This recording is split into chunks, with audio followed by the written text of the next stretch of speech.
Welcome back to the ACE-CPT exam prep series. This is Lesson 3.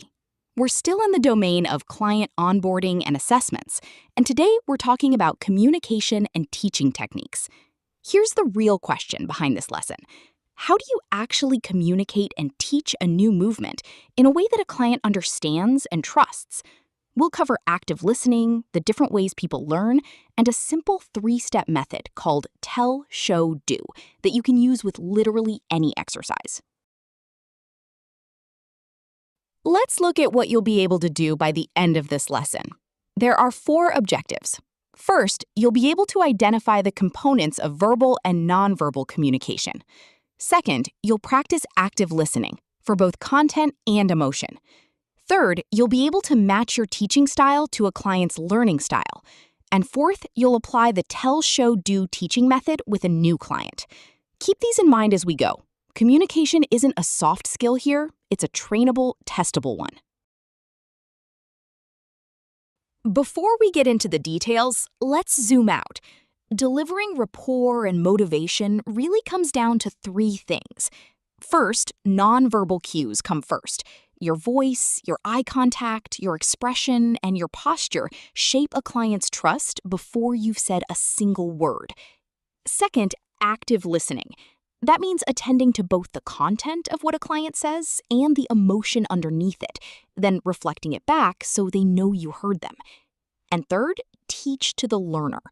Visual, auditory, and kinesthetic learning styles each need a different emphasis from you as the trainer. Hold on to these 3 ideas. Everything else in this lesson builds on them. Let's start with first impressions. Nonverbal components, things like your voice quality, your eye contact, your facial expression, your hand gestures, and your body position, shape a client's first impression and their ongoing sense of trust in you. And here's the part that surprises a lot of new trainers. These nonverbal signals often matter more than the actual words being said.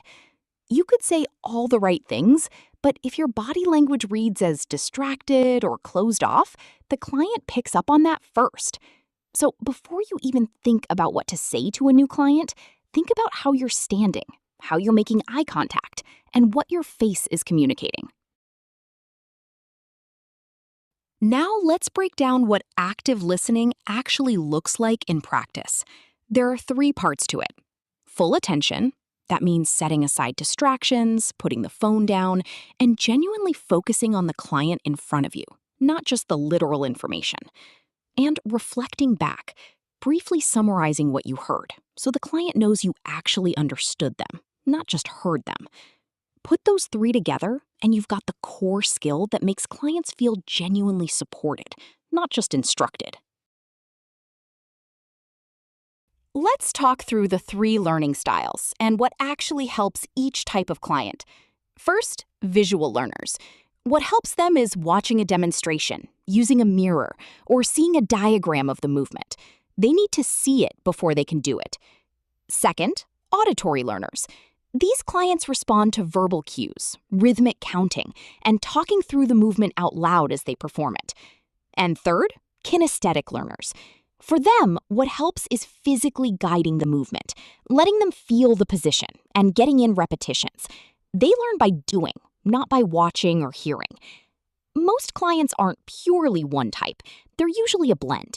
But knowing which style to lean on with a given client can make the difference between a confusing cue and one that clicks instantly. Now let's get into the teaching method you'll use for almost every new exercise. Tell, show, do. Tell, briefly explain what the exercise is and why it's included in the program. Show, demonstrate the movement yourself so the client has a clear visual reference to work from. Do, let the client attempt it, and then give specific, corrective feedback based on what you actually saw. And here's an important nuance. Communication style isn't one size fits all. A nervous beginner walking into the gym for the first time needs a very different approach than a returning athlete who's done this 100 times before. Read the client and adjust accordingly. Not every conversation with a client is easy. Sometimes you need to make a referral or adjust a client's goals, and how you say it matters just as much as what you say. Referrals and goal adjustments both benefit from active listening first. Here's an example from the slide. I'm noticing knee pain outside what I can help with, and I want to get you the right support. Lands very differently than an abrupt instruction, even though the actual content is nearly identical. The difference is empathy and framing. Lead with listening, then deliver the harder message. The client is far more likely to hear it the way you intend. Let's check your understanding with a practice question. Which of the following is an example of nonverbal communication? Option 1, explaining reps and sets. Option 2, eye contact and body position. Option 3, writing a program on paper. Option 4, asking about a client's goals. Take a moment to think it through. The correct answer is option 2, eye contact and body position. Here's why. Eye contact and body position are core nonverbal communication components. The other 3 options all involve words, spoken or written, which makes them verbal, not nonverbal. Here's our second practice question. What is the correct order of the tell, show, do teaching method? Option 1, show, tell, do. Option 2, do, tell, show. Option 3, tell, show, do.